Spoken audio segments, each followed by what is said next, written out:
কখনো কি আয়নায় তাকিয়ে হঠাৎ একটা সাদা চুল দেখে চমকে উঠেছেন? আর তারপর মনে হয়েছে এত তাড়াতাড়ি আমার চুল পেকে গেল? আজকাল কম বয়সেই চুল পেকে যাওয়া খুব সাধারণ সমস্যা হয়ে দাঁড়িয়েছে। কিন্তু প্রশ্ন হলো, চুল পাকা কি সত্যিই অপরিবর্তনীয়? প্রাকৃতিকভাবে কি এটাকে ধীর করা বা উল্টো দিকে ফেরানো সম্ভব?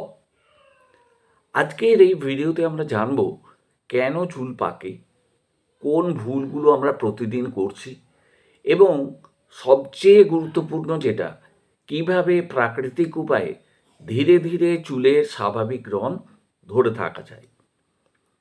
ভিডিওটা শেষ পর্যন্ত দেখুন, কারণ এখানে কোনো ম্যাজিক নয়, আছে বিজ্ঞান ও প্রকৃতির সমন্বয়। আমাদের চুলের রং নির্ভর করে মেলানিন নামে একটি প্রাকৃতিক পিগমেন্টের ওপর।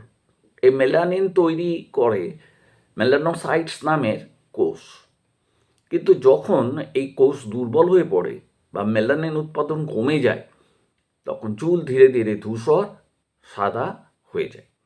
এর প্রধান কারণগুলো হলো বংশগত কারণ, অতিরিক্ত স্ট্রেস, ভিটামিন B12, আয়রন, কপারের ঘাটতি, অতিরিক্ত কেমিক্যাল হেয়ার প্রোডাক্ট ইউজ করা, অনিয়মিত ঘুম ও খাদ্যাভ্যাস, এবং হরমোনাল ইমব্যালেন্স। তাই চুল পাকা শুধু বয়স নয়, বরং লাইফস্টাইলের একটা সিগন্যাল। চলুন কয়েকটা ভুল ধারণা ভাঙার চেষ্টা করি। একটা সাদা চুল তুললে নাকি 10টা হয়, একদম ভুল কথা। চুলে রং করলেই সমস্যা শেষ, অস্থায়ী সমাধান। তেল লাগালে কোনো কাজ হয় না, এ কথাটাও ভুল।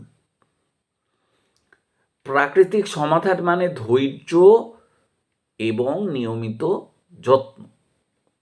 চুল আসলে আমাদের শরীরের ভিতরের অবস্থার প্রতিফলন। খাদ্য তালিকায় রাখুন আমলকি, ভিটামিন সি ও অ্যান্টিঅক্সিডেন্ট।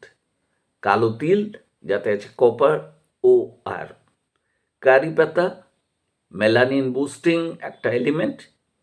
আখরোট, বাদাম, পালং শাক, ব্রকোলি, আর দুধ এবং দই। অবশ্য এটা যদি আপনার সহ্য হয় তবে।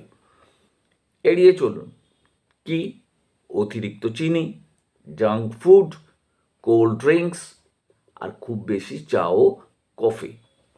মনে রাখবেন, healthy scalp starts from healthy gut. মানে আপনার পেট যদি ভালো থাকে, তাহলে আপনার মাথার খুলিও ভালো থাকবে, তার মানে চুলও ভালো থাকবে। এগুলো নিয়মিত করলে আপনি নিয়মিত যদি করে থাকেন তাহলে উপকার পাবেনই। কী কী জিনিস? আমলকি এবং নারকেল তেল রাতে সপ্তাহে 2-3 দিন করে মাথার খুলিতে ম্যাসাজ করুন। কারি পাতা তেলে সিদ্ধ করে মাথায় মাখুন, চুলের গোড়াকে মজবুত করবে। মেহেন্দি আর আমলকি পাউডার, এটা প্রাকৃতিক রং এবং কন্ডিশনিং। পেঁয়াজের রস সপ্তাহে 1 দিন লাগান। এটা কি করবে? মেলানোসাইটকে স্টিমুলেট করবে। একদিনে ফল আশা করবেন না, কিন্তু 8 থেকে 12 সপ্তাহ সময় দিন। এরপর আসি হোমিওপ্যাথি কিছু ওষুধের কথায়। হোমিওপ্যাথিতে চুল পাকা শুধু চুলের সমস্যা নয়, এটা কনস্টিটিউশনাল ইমব্যালেন্স। সুতরাং এটা আপনি নিজে নিজে চিকিৎসা করতে পারবেন না, একজন অভিজ্ঞ ডাক্তারবাবুর সহায়তা আপনার প্রয়োজন। হোমিওপ্যাথিতে কিছু ওষুধ আছে, যেমন লাইকোপোডিয়াম, ফসফরাস, সাইলিসিয়া, ন্যাট্রামিউর। এসব ব্যক্তিভেদে আলাদা আলাদা ওষুধ। নিজে নিজে ওষুধ না নিয়ে একজন অভিজ্ঞ চিকিৎসকের পরামর্শ নিন। এরপরে আপনাকে লাইফস্টাইল চেঞ্জ কিছু করতে হবে, যেমন 7-8 ঘন্টা ঘুম প্রতিদিন নিতে হবে। স্ট্রেস ম্যানেজমেন্ট করতে হবে, এর জন্য আপনাকে ধ্যান করতে হবে, শ্বাসের ব্যায়াম করতে হবে, প্রাণায়াম যাকে বলে আর কি। মোবাইল স্ক্রিন কমাতেই হবে। খুব গরম জল দিয়ে চুল ধোয়া এড়াতে হবে। আর সালফেট ফ্রি শ্যাম্পু ব্যবহার করতে হবে।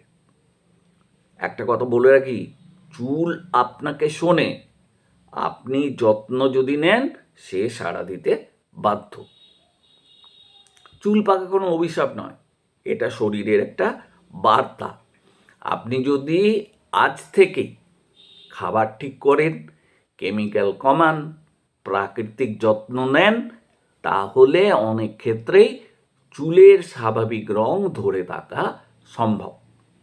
ধৈর্য রাখুন আর নিয়মিত চুলের যত্ন নিন।